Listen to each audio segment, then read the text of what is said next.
रफ्यू आज हम लोग पढ़ रहे हैं दो सेलों का संयोजन। संयोजन कितने प्रकार का होगा? दो, श्रेणी क्रम संयोजन व समांतर क्रम संयोजन। इस टॉपिक के रिजल्ट के बेसिस पे आपको एग्जाम्पल 5.14 सॉल्व करना है, जो कि ऑलरेडी मेरे YouTube चैनल पे अपलोडेड है। तो आप इस चैप्टर के प्लेलिस्ट में जाएं और वहां जाके इसको सॉल्व करें। और अगर आप चैनल पे नए हैं तो चैनल को लाइक और सब्सक्राइब जरूर करिए। सबसे पहले हम पढ़ रहे हैं बेटा दो सेलों के श्रेणी क्रम संयोजन। कौन सा क्रम बेटा? श्रेणी क्रम संयोजन। ध्यान देने वाली बात यहाँ पे जो है, इससे पहले वाले लेक्चर में हम लोगों ने आपके पास जो विद्युत वाहक बल है, टर्मिनल वोल्टता व आंतरिक प्रतिरोध के मध्य संबंध पढ़ा था। ई वी व स्मॉल आर के मध्य क्या पढ़ा था? संबंध। और संबंध में हमने दो सूत्र प्राप्त किए थे, तो फटाफट से फिर से उनको हम एक बार ज्ञात कर लेते हैं। उनकी हमें आवश्यकता पड़ेगी। एक सेल विद्युत वाहक बल ई, आंतरिक प्रतिरोध स्मॉल आर व इसको एक बाहरी प्रतिरोध से जोड़ दिया गया कैपिटल आर, और इसमें प्रवाहित धारा का मान कितना है? आई। यदि आई धारा आर प्रतिरोध में बहेगी तो इसमें वोल्टता उत्पन्न होगी और V इक्वल टू कितना होगा? I R.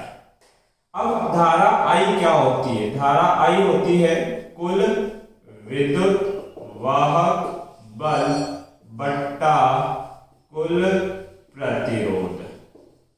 ध्यान दीजिए, विद्युत वाहक बल तो एक ही है E, प्रतिरोध कितने हैं? दो, और ये दोनों प्रतिरोध कौन से क्रम में है? श्रेणी क्रम में।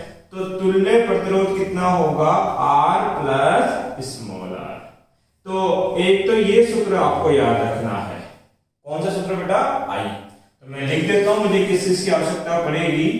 I बराबर E बट्टा R प्लस स्मॉल r। एक तो इसकी आवश्यकता है। ऐसा करो बेटा, इसको वर्ज गुना करो। जब इसको वर्ज गुना करूंगा तो क्या बनेगा? I R plus I small R बराबर ई।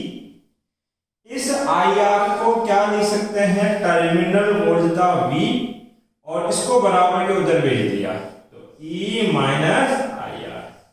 ये टर्मिनल वोल्टता का मान काम में आएगा जब आप कौन सा संयोजन पढ़ेंगे? श्रेणी क्रम। तो V बराबर E माइनस आई आर, ये कौन से क्रम में काम में आएगा बेटा? श्रेणी क्रम संयोजन में। अब ध्यान दीजिए, इस V को उधर भेज रहा हूं और इस IR को वापस ला रहा हूं। तो IR बराबर क्या हो जाएगा? E minus V। यहां से I बराबर लिख सकते हैं E minus V upon small r। धारा का ये जो सूत्र है, I बराबर कितना? E minus V upon small r।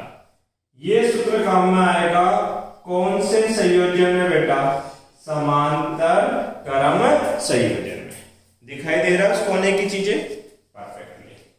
अब ध्यान दो, क्या होगा?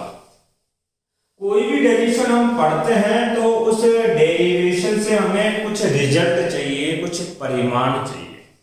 तो उन परिमाणों की हमें गणना करनी है। देखो इधर मैं कह रहा हूं दो सेलों का श्रेणी क्रम संयोजन। तो ये मेरा प्रथम सेल है और इस प्रथम सेल का विद्युत वाहक बल कितना? E1, तथा इसका आंतरिक प्रतिरोध कितना? R1, और इसमें से प्रवाहित धारा कितनी मान ली बेटा मैं? अभी आपके दिमाग में क्वेश्चन आ रहा होगा कि सर जब इसका विद्युत वाहक बल E1 माना, आंतरिक प्रतिरोध R1 माना, तो धारा को I1 क्यों नहीं माना? I ही क्यों लिखा? तो सब्र रखो, अभी थोड़ी देर में इसका आंसर दूंगा। यदि धारा पता है, विद्युत वाहक बल पता है, आंतरिक प्रतिरोध पता है, तो क्या इस सेल की टर्मिनल वोल्टता ज्ञात कर सकते हैं क्या? हाँ, देखो श्रेणी क्रम पढ़ेंगे, उसमें टर्मिनल वोल्टता का समीकरण क्या होता है? E माइनस आई आर आपके पास। तो प्रथम का EMF E1, धारा I, आंतरिक प्रतिरोध R1। ये आपने इसकी क्या कर ली, टर्मिनल वोल्टा। ये तो एक सेल है आपका।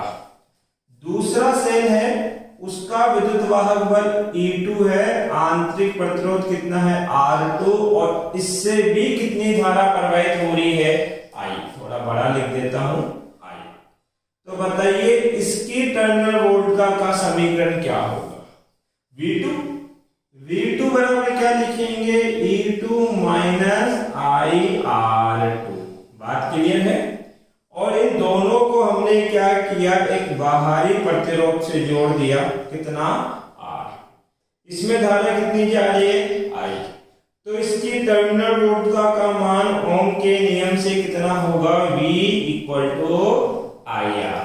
देखो ये प्रथम सेल है और ये द्वितीय सेल है, और अगर इस प्रकार से संयोजित है तो ये संयोजन कौन सा है, इसका श्रेणी क्रम संयोजन। ये कौन सा है बच्चा, श्रेणी क्रम संयोजन आपके पास है। तो इस श्रेणी क्रम संयोजन का हम बनाएंगे तुल्य परिपथ। क्या बनाएंगे, तुल्य परिपथ। देखो जब इसको श्रेणी क्रम में जोड़ेंगे तो जो चीजें बार बार आ रही है उनको जोड़ के हम एक तुल्य मान प्राप्त करेंगे। जैसे आपने प्रतिरोधों का पढ़ा ना कि प्रथम प्रतिरोध R1, द्वितीय प्रतिरोध R2, तृतीय प्रतिरोध R3। इन तीनों को श्रेणी क्रम में जोड़ते हैं तो इनका तुल्य प्रतिरोध अर्थात R इक्विवेलेंट क्या आता है, R1 plus R2 plus R3। इसी प्रकार से यहां भी आपको इसका तुल्य परिपथ बनाना है। तो देखो सेल कितने हैं, दो, E1 और E2। तो विद्युत वाहक बल 2 है। ये दोनों विद्युत वाहक बल मिलके परिणामी विद्युत वाहक बल बनाएंगे, कितना, E इक्विवेलेंट। आंतरिक प्रतिरोध भी कितने हैं, 2, R1 व R2। ये दोनों मिलकर कितना बनाएंगे, R इक्विवेलेंट। क्या ये भी बाहरी प्रतिरोध भी 2 है क्या, नहीं, ये तो एक ही है, तो ये तो एज इट इज ही रहेगा, कितना, कैपिटल R। अब ध्यान दीजिए इसमें धारा कितनी प्रवाहित होगी, I। मैंने कहा था कि इस I का कारण बताऊंगा, क्यों मैंने इसको I1 नहीं लिखा, क्यों इसको I2 नहीं लिखा, दोनों का मान I रखा। कौन सा क्रम पढ़ रहे हो, श्रेणी क्रम। और श्रेणी क्रम में धारा क्या रहती है, समान। अरे धारा क्या रहती है, समान। तो जो धारा प्रथम सेल से निकलेगी वो ही द्वितीय सेल से निकलेगी। यदि धारा समान है तो नाम भी एक जैसा होगा, इसलिए मैंने नाम I रखा, ना कि I1 व I2। जबकि टर्मिनल वोल्टा या विभव क्या होते हैं बेटा, असमान। भाई ये बात तो आप लोग प्रतिरोधों के संयोजन में भी जान चुके हो कि वहां धारा समान रहती है और विभव क्या होता है, असमान।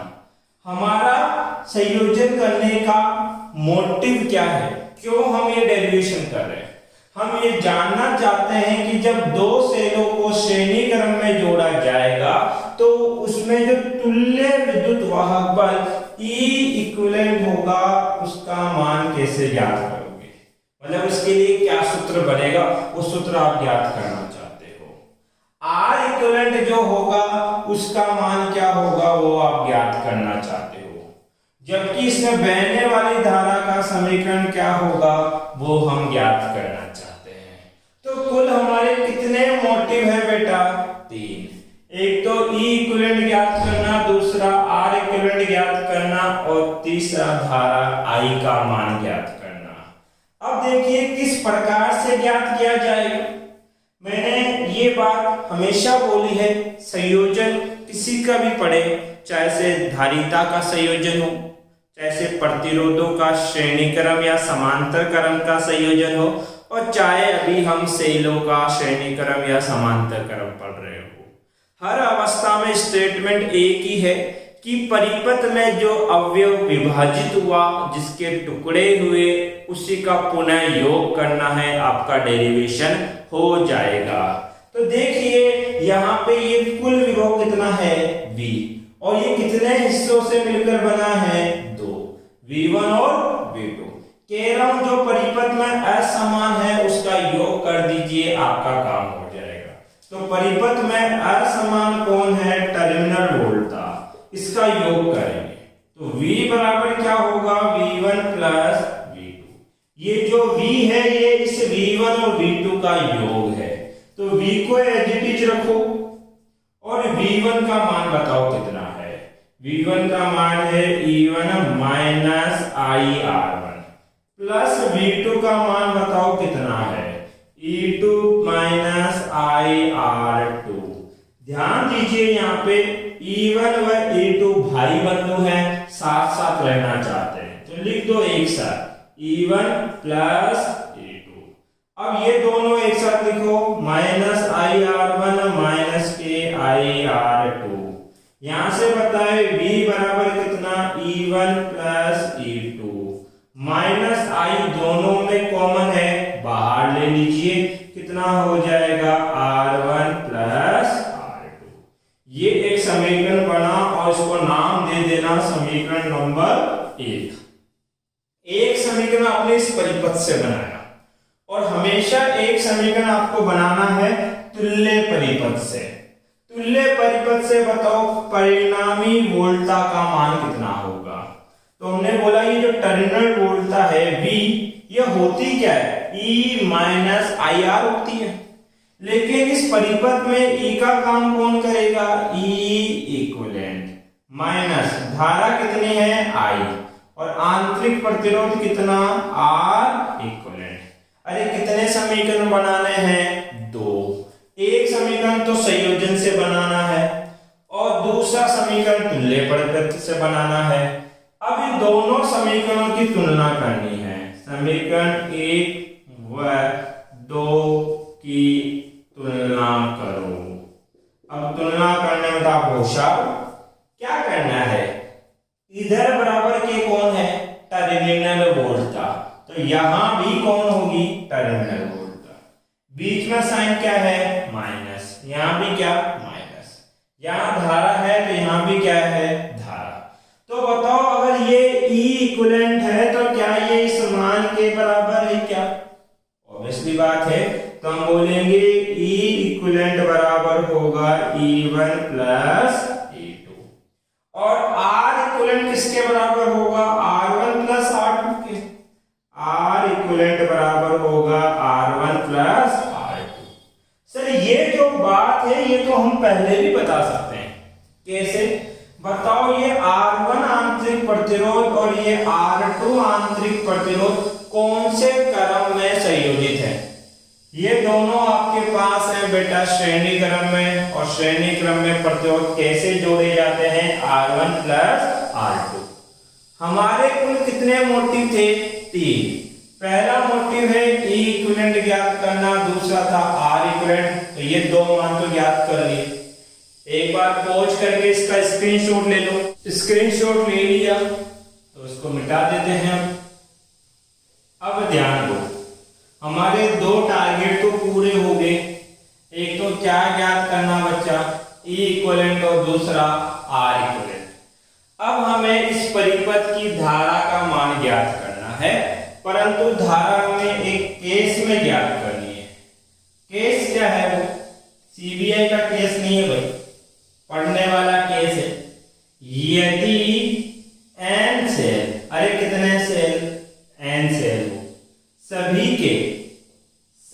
के विद्युत वाहक बल, जिसको हम किससे रिप्रेजेंट करते हैं, E से, वह आंतरिक प्रतिरोध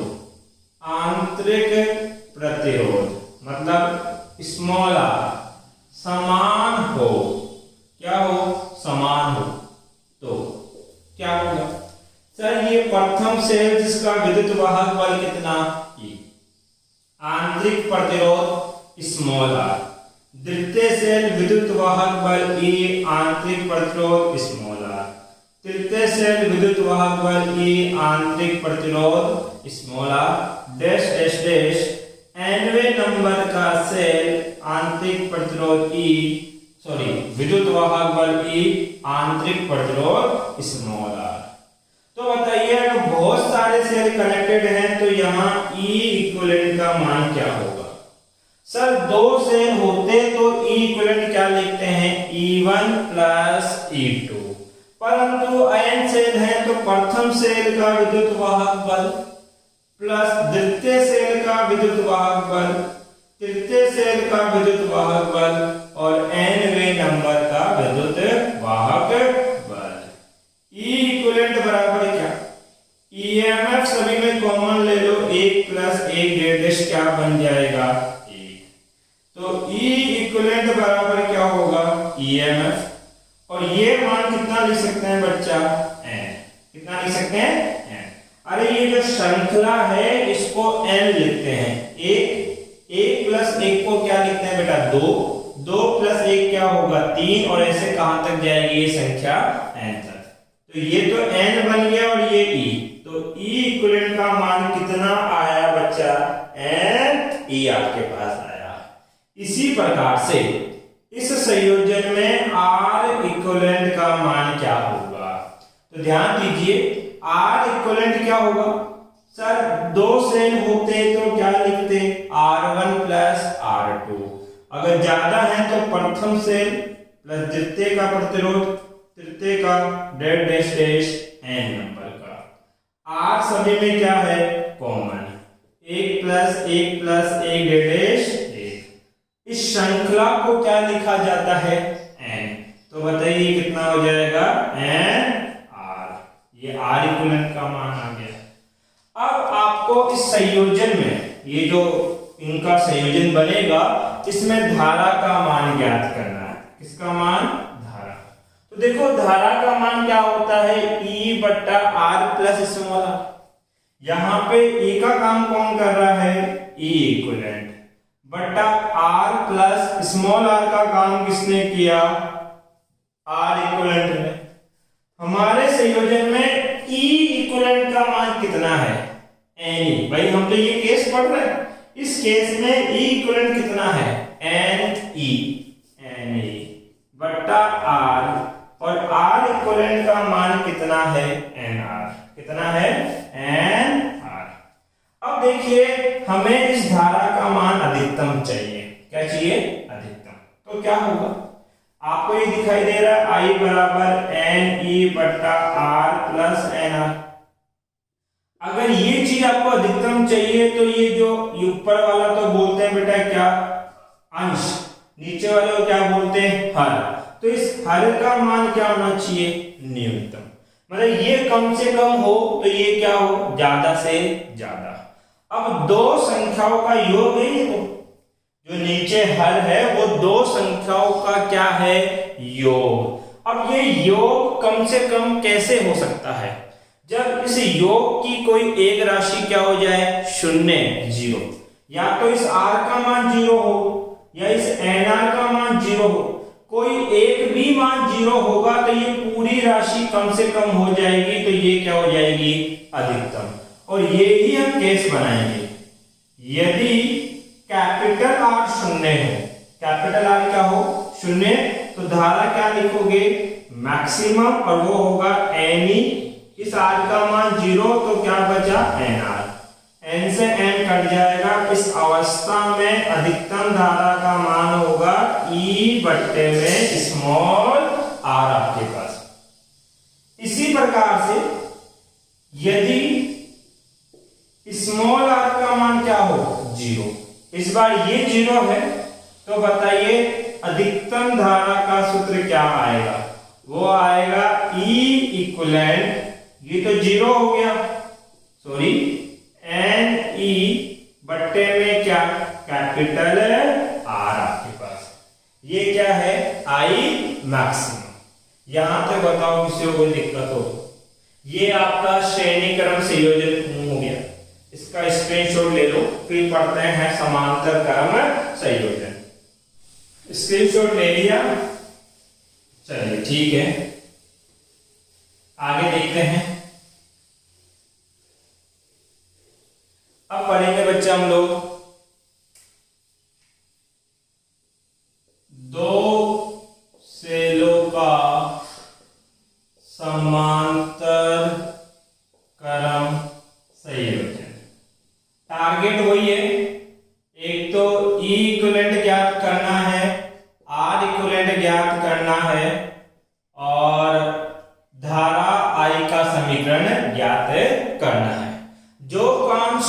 क्रम में क्या था, सेम काम यहां करेंगे, बट संयोजन कैसा होगा, समांतर क्रम। ये एक सेल है, इस सेल का विद्युत वाहक बल E1, इस सेल का आंतरिक प्रतिरोध R1 व इससे गुजरने वाली धारा कितनी, I1। यहां तक कोई दिक्कत है क्या भाई?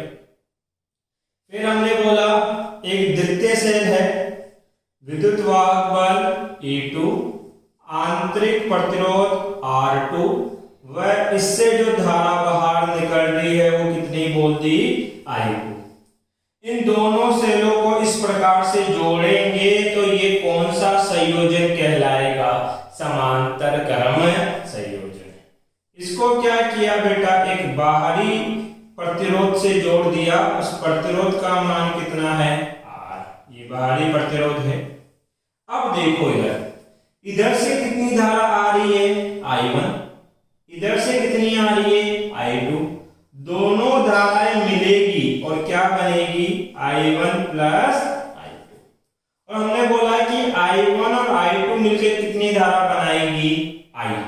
यदि ये I धारा R प्रतिरोध से बहेगी तो यहाँ की टर्मिनल वोल्टता का मान कितना होगा, IR। अर्थात ये बिंदु A मान लो और ये बिंदु क्या मान लो, B। इन दो बिंदुओं के मध्य की टर्मिनल वोल्टता कितनी है, V है। अरे यहां तक का विभव कितना है, V। तो यहां का विभव भी कितना होगा, V, क्योंकि इसके बीच में कोई दूसरा एलिमेंट या अवयव नहीं जोड़ा गया है। A और B तक का विभव भी कितना रहेगा, V ही रहेगा। अर्थात A से लेकर B तक का विभव कितना है, V। अब मुझे बताओ क्या ये प्रथम सेल A व B के मध्य जुड़ा है, सही बात भाई, A और B के मध्य तो जुड़ा है। तो A और B की टर्मिनल वोल्टता V है, तो इस प्रथम सेल की टर्मिनल वोल्टता V क्या होगी, V। क्या A और B के मध्य द्वितीय सेल भी जुड़ा है, सही बात, तो इसकी टर्मिनल वोल्टता भी कितनी होगी, ध्यान दीजिए कौन सा संयोजन है, समांतर क्रम। और समांतर क्रम में विभव क्या रहते हैं, समान, जबकि धारा क्या होती है, असमान। क्या होती है, असमान या अलग अलग। मुझे बताइए प्रथम सेल की धारा कितनी, I1।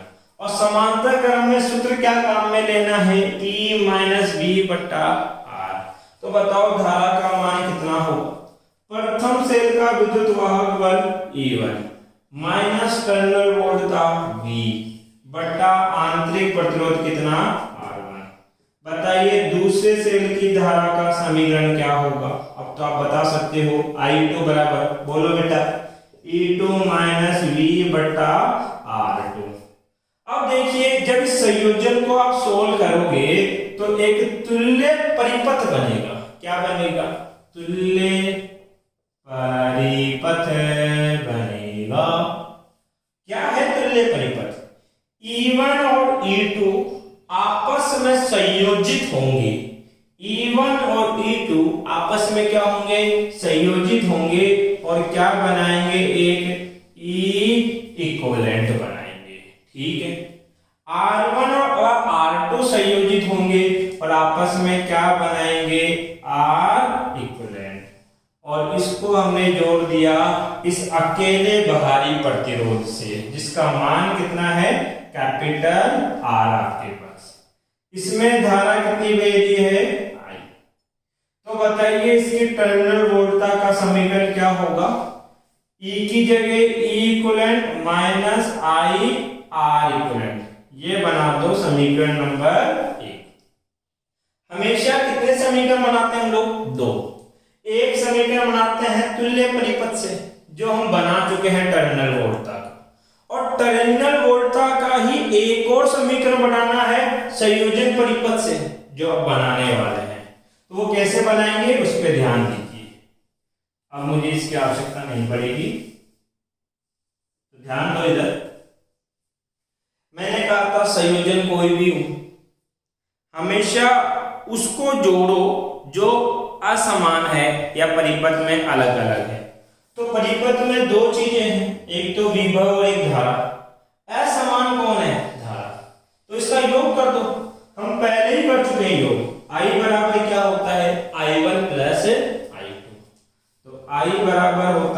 I1 plus I2। I को एज इट इज रखो। I1 का मान कितना, E1 minus V upon R1, E1 minus V upon R1। I2 का मान कितना, E2 minus V upon R2, E2 minus V upon R2। ऐसा करिए, इसका एलसीएम ले लो। एलसीएम इनका क्या आएगा, गुणा। R2 इस पूरे से गुणा करो, तो E1 को R2 से गुणा करोगे, E1 R2 minus V R2 plus R1 इस पूरे से गुणा होगा, क्या बोला जाएगा, E2 R1 minus V R1। Clear है इसी का। अब इन भैया को कर दो वर्ज गुणा। इसको इधर से वर्ज गुणा करोगे तो I R1 गुणा R2 बराबर, ये E1 और ये E2 वाली टर्म भाई बंधु है, साथ साथ लिखो, E1 R2 plus E2 R1, इन दोनों को भी साथ साथ लिखो, माइनस V R1 माइनस के V R2। वापिस सोल्व करो, I R1 गुणा R2 बराबर E1 R2 plus E2 R1। इनका तो कर दो गठबंधन, डाल दो ब्रैकेट में, माइनस V दोनों में कॉमन है, ले लो कॉमन, V कॉमन लोगे क्या बचेगा, R1 प्लस R2। हमें समीकरण में क्या चाहिए, V, तो ये माइनस का है, बराबर के उधर भेज दो, प्लस हो जाएगा, और ये चीज प्लस की है, बराबर के उधर भेजोगे माइनस की हो जाएगी।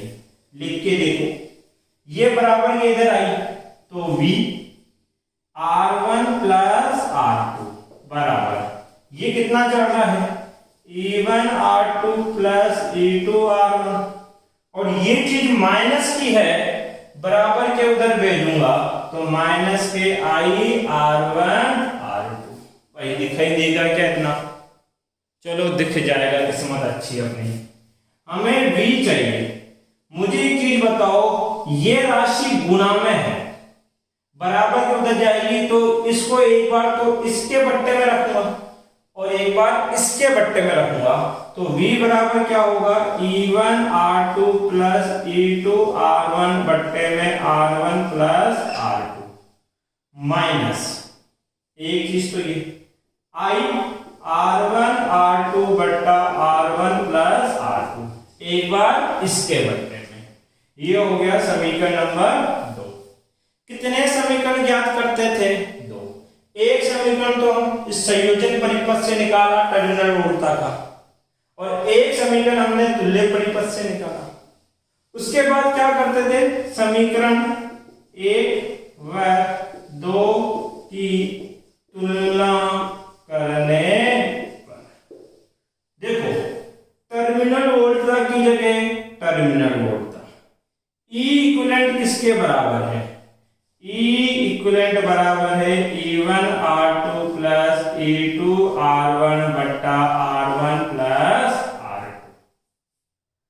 माइनस की जगह माइनस, धारा की जगह धारा। R इक्विवेलेंट किसके बराबर है, R इक्विवेलेंट बराबर है R1 गुणा R2 बट्टा R1 प्लस R2। तो जब सेलों का समांतर क्रम में संयोजन हो तो E इक्विवेलेंट और R इक्विवेलेंट के मान तो हम ज्ञात कर चुके हैं। एक बार इनका आप ले लो स्क्रीनशॉट, जब तक मैं इंक पिला देता हूं मार्कर को थोड़ी सी।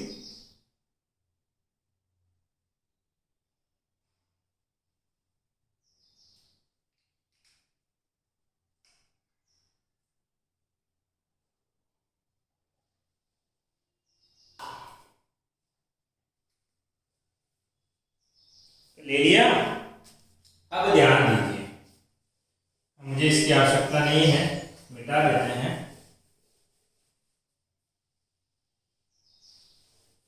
समझना कुछ बातों को, समझना क्या है आपको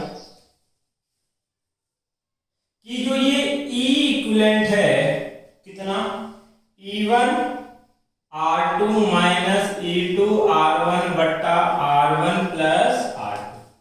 अरे E इक्विवेलेंट का मान यही तो है, इस चीज को आप ऐसे भी लिख सकते हो, क्या लिख सकते हो इस मान को, E1 बट्टा R1 प्लस E2 बट्टा R2 बट्टे में 1 बट्टा R1 प्लस 1 बट्टा R2। इसको ये भी लिखा जा सकता है। विश्वास नहीं हो तो एलसीएम लेके सोल्व करके देख लेते हैं। देखो सोल्व करके दिखा रहा हूं, इन दोनों का एलसीएम लो, R1 गुना R2 इससे गुना होगा E1 R2 प्लस ये इससे गुना होगा E2 R1 बट्टा नीचे भी तो एलसीएम आएगा R1 गुना R2 प्लस R1, ये कट गए, क्या बचा E1 R2 plus E2 R1 बट्टा R1 प्लस R2। बताओ यही मान दोबारा आया कि नहीं आया? अरे बात सही है क्या? ठीक है, एक तो चीज ये। तो अब से यदि दो सेलों के संयोजन में E इक्विवेलेंट का मान पूछे तो ये याद मत रखना, ये याद रखना, बड़ा आसान है याद रखना। कैसे याद रखोगे?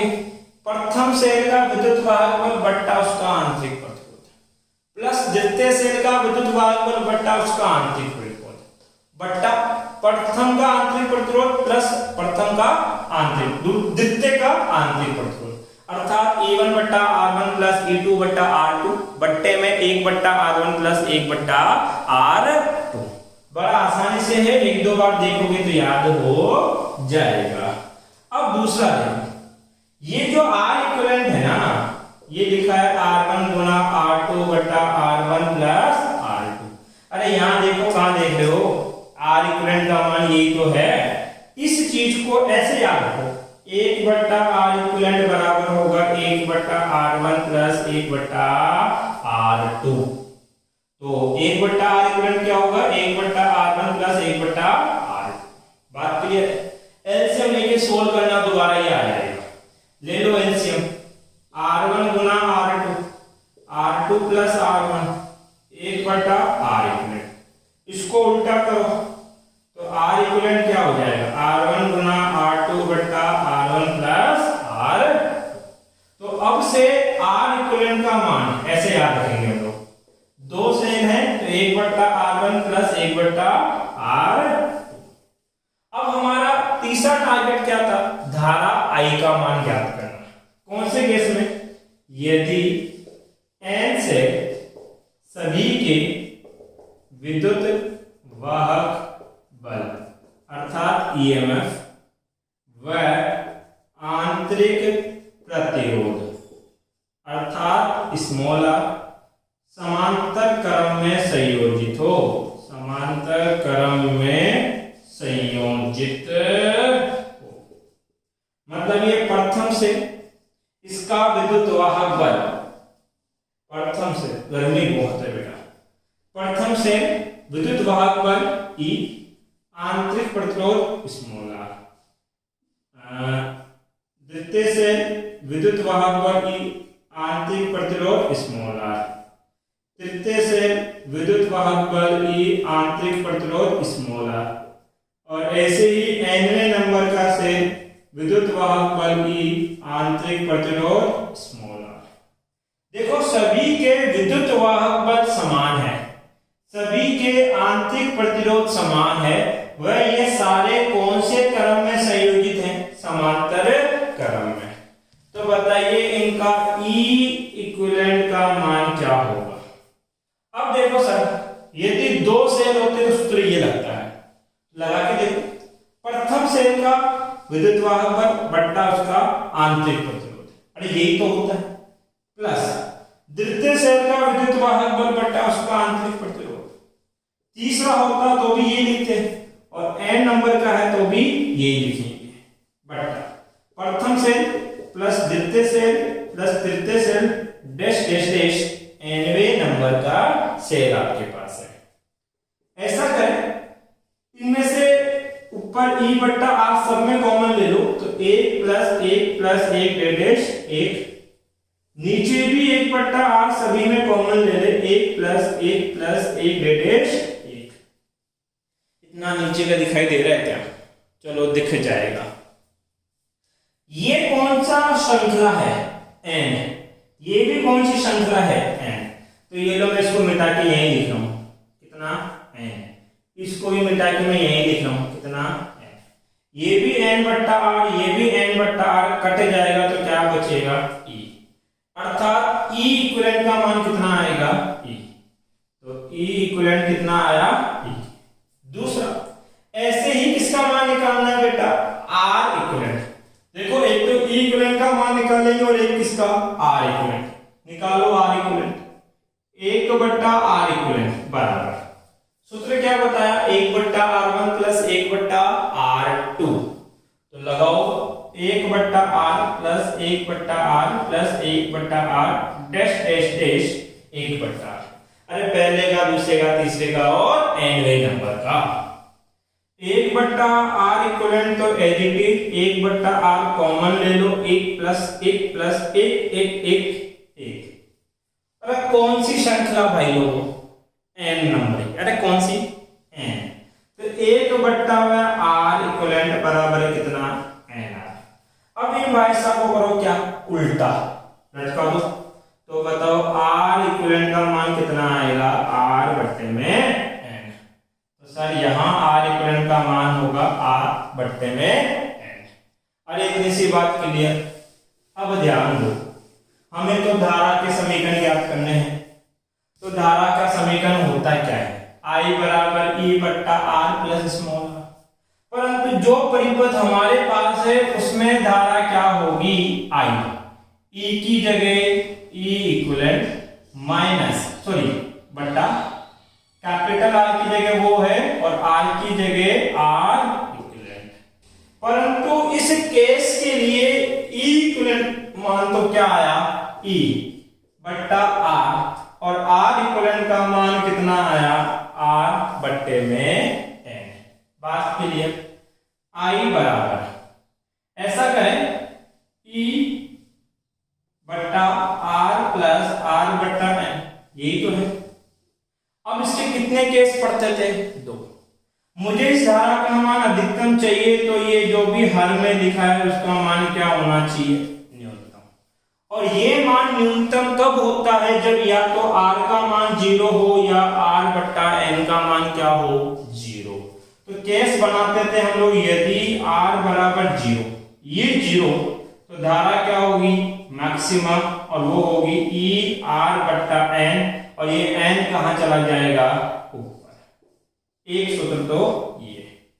और यदि स्मॉल r बराबर 0, तो ये पूरी टर्म 0, तब भी धारा अधिकतम होगी, और वो कितनी होगी, E बट्टे में R। ये आपका समांतर क्रम संयोजन पूरा हो गया। अगर इस टॉपिक से रिलेटेड आपका कोई डाउट है तो आप कमेंट बॉक्स में पूछिए। Thank you.